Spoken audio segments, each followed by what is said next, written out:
বিদ্যুতের মূল্য বৃদ্ধি, ঘন ঘন লোডশেডিং, স্মার্ট মিটার চালু, বেসরকারীকরণ এবং পরিষেবার মানোন্নয়নের দাবিতে মঙ্গলবার টিএসইসিএল কৈলাসহর ডেপুটি জেনারেল ম্যানেজার দপ্তর 15 দফা দাবি সংবলিত স্মারকলিপি জমা দিল বিদ্যুৎ গ্রাহক ও কর্মচারী কল্যাণ সমিতি।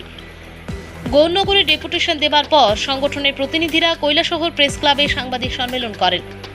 সংগঠনের বরিষ্ঠ সদস্য বৈশোষ্পায়ন চক্রবর্তী অভিযোগ করেন, নতুন শুল্ক কাঠামোয় বিদ্যুতের বিল বেড়ে সাধারণ মানুষের উপর অতিরিক্ত আর্থিক চাপ সৃষ্টি হয়েছে। পাশাপাশি বেসরকারীকরণ, স্মার্ট মিটার, জনবলের ঘাটতি এবং ঘন ঘন বিদ্যুৎ বিভ্রাটের মতো সমস্যার দ্রুত সমাধানের দাবি করেন তিনি। স্মারকলিপিতে নতুন বিদ্যুৎ শুল্ক প্রত্যাহার, পুরনো ডিজিটাল মিটার পুনরায় চালু, চুক্তিভিত্তিক কর্মীদের নিয়মিতকরণ, কৈলাসহরে নিরবচ্ছিন্ন বিদ্যুৎ সরবরাহ, আন্ডারগ্রাউন্ড বিদ্যুৎ লাইনের কাজ দ্রুত সম্পন্ন এবং ধর্মনগর কৈলাসহর 33 কেভি লাইনের আধুনিকীকরণের দাবিও জানানো হয়েছে। এছাড়া বর্তমানে পরিষেবা প্রদানকারী সাই কম্পিউটার পরিবর্তে পুনরায় টিএসইসিএল এর মাধ্যমে পরিষেবা পরিচালনার দাবি তোলা হয়। ব্যুরো রিপোর্ট, আজকাল নিউজ। বিদ্যুৎ গ্রাহক ও কর্মচারী কল্যাণ সমিতি আজকে কৈলাসহর ডিজিএম এর কাছে টিএসইসিএল এর ডিজিএম এর কাছে একটা ডেপুটেশন দেয়। আমাদের 15টা পয়েন্ট ছিল, তা নিয়ে বিস্তৃত আলোচনা হয়। কৈলাসহরের সাপেক্ষে সবচেয়ে যে কথাগুলি আলোচনা হয় বিস্তৃতভাবে, একটা হচ্ছে যে এই সাইয়ের ওখানে কমপ্লেন করার জন্য ফোন করলে বা কোনো সমস্যা নিয়ে ফোন করলে সহজে ফোন কেউ ধরে না, সবসময় সেই ফোন এনগেজ থাকে, এটাকে দেখা। আরেকটা হচ্ছে ওরা যে বিদ্যুতের বিল দেয়, সেই বিদ্যুতের বিলের কালিটা 1 মাসের মধ্যে মুছে যায়, উবে যায়, তাহলে কোনো ডকুমেন্ট প্রমাণ আমাদের কাছে থাকে না, এটাকে দেখা।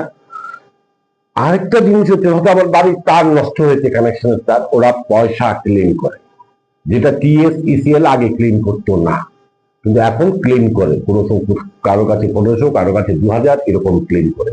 রসিদ চাইলে রসিদ দেখা, এটাকেও দেখা।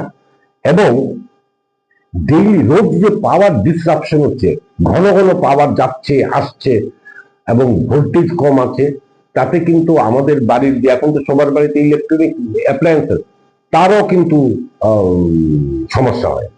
আর আমরা আরেকটা বড় দাবি করেছি যে কৈলাসহর পুর পরিষদের ভেতরে যে আন্ডারগ্রাউন্ড কেবল লাইন কিছুটা হয়ে আছে, বাকিটাকে দ্রুত সম্পন্ন করা, যাতে নিরবচ্ছিন্ন বিদ্যুৎ আমরা পেতে পারি। এবং গ্রামাঞ্চল নিয়েও কথা হয়, সেখানে 2 দিন 3 দিন ধরে বিদ্যুৎ বন্ধ থাকে, ওগুলো যাতে না হয়, এটাকে ভালো করে দেখা। কৈলাসহর সারা রাজ্যব্যাপীর কথা তো আমরা ওখানে বলেছি, কিন্তু আমরা কৈলাসহরের সাপেক্ষে কি বলেছি সেটা মূলতই। এবং ডিজিএম বলেছেন যে উনি সাইয়ের সঙ্গে কথা বলবেন এবং যতখানি এটা সমাধান করার উদ্যোগ নেওয়া যায় সেটা উনি করবেন। এটা হচ্ছে বিদ্যুৎ গ্রাহক ও কর্মচারী কল্যাণ সমিতি, এটা সারা রাজ্যব্যাপী সংগঠন, আমরা কৈলাসহরের তার বিভাগ।